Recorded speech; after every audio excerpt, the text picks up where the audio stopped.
그를 따르는도다 하니라. 아멘. 사랑하는 성도 여러분, 오늘 본문은 예수님께서 예루살렘에 입성하시는 장면입니다. 우리는 이 장면을 종료주일의 시작으로 기억합니다. 명절을 지키러 온 큰 무리가 예수님이 예루살렘에 오신다는 소식을 듣고 맞으러 나갑니다. 그들은 종려나무 가지를 들고 외칩니다. 호산나 찬송하리로다 주의 이름으로 오시느니 곧 이스라엘의 왕이시여.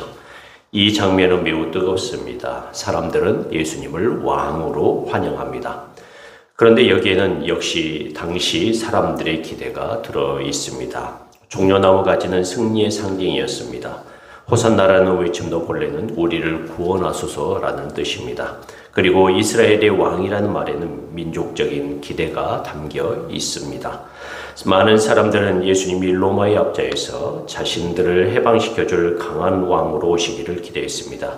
그런데 예수님은 그 기대와 전혀 다른 모습으로 들어오십니다. 예수님은 군마를 타지 않으셨습니다. 병거를 앞세우지 않으셨습니다. 어린 나귀를 타고 들어오셨습니다. 이것은 초라함이 아닙니다. 이것은 예수님이 어떤 왕이신지를 보여주는 표지입니다. 예수님은 전쟁의 왕이라 평화의 왕이 아니라 평화의 왕으로 오셨습니다. 높아지기 위해 오신 왕이 아니라 낮아지는 왕으로 오셨습니다. 사람을 짓누르는 왕이 아니라 죄인을 살리시는 왕으로 오셨습니다. 요한은 이것이 성경의 말씀을 이루시는 일이라고 말합니다. 시온 따라 두려워하지 말라. 보라, 너의 왕이 나귀 새끼를 타고 오셨다. 예수님은 사람들의 기대를 따라 움직이지 않으셨습니다. 하나님의 말씀을 따라 움직이셨습니다. 사람들은 강한 정치적 메시아를 기대했지만 예수님은 평화와 회복과 겸손의 왕으로 오셨습니다. 그래서 16절은 제자들도 처음에는 이 일을 알지 못했다고 말합니다. 이 말은 단순히 상황을 몰랐다는 뜻이 아닙니다.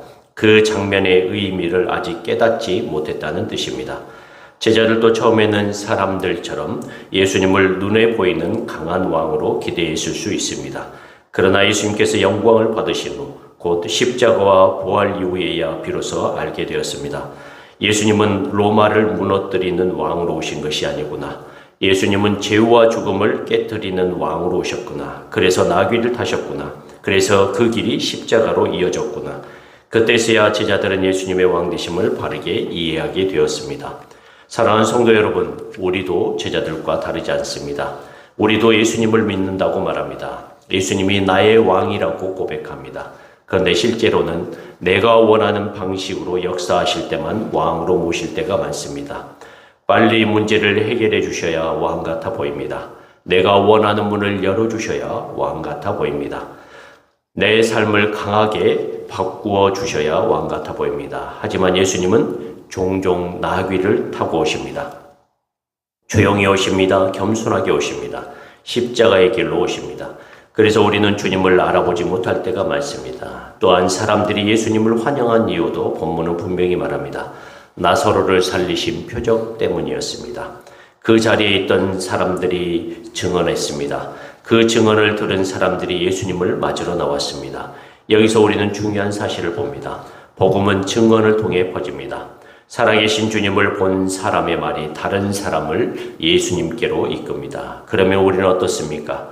우리는 십자가와 부활의 복음을 알고 있습니다. 그런데 그 복음을 다른 이들에게 전할 만큼 생생하게 붙들고 있습니까?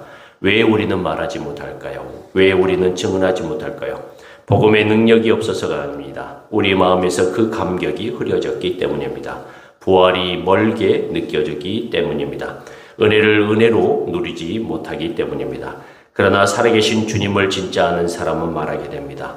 거창한 말을 하지 못해도 말하게 됩니다. 내가 받은 은혜를 말하게 됩니다. 내가 왜 주님을 붙드는지 말하게 됩니다. 마지막으로 바리새인들은 많은 무리가 예수님을 따르는 모습을 보고 말합니다. 볼지어다 너희 하는 일이 쓸데없다. 온 세상이 그를 따르는도다. 그들은 비꼬았습니다. 분노했습니다. 막아보려 했지만 뜻대로 되지 않았기 때문입니다. 그런데 그 말 속에 오히려 진리가 들어 있습니다. 그렇습니다. 예수님을 막으려 해도 막을 수 없습니다. 사람들은 예수님을 죽이려 하지만 하나님은 그 죽음을 구원의 길로 사용하십니다.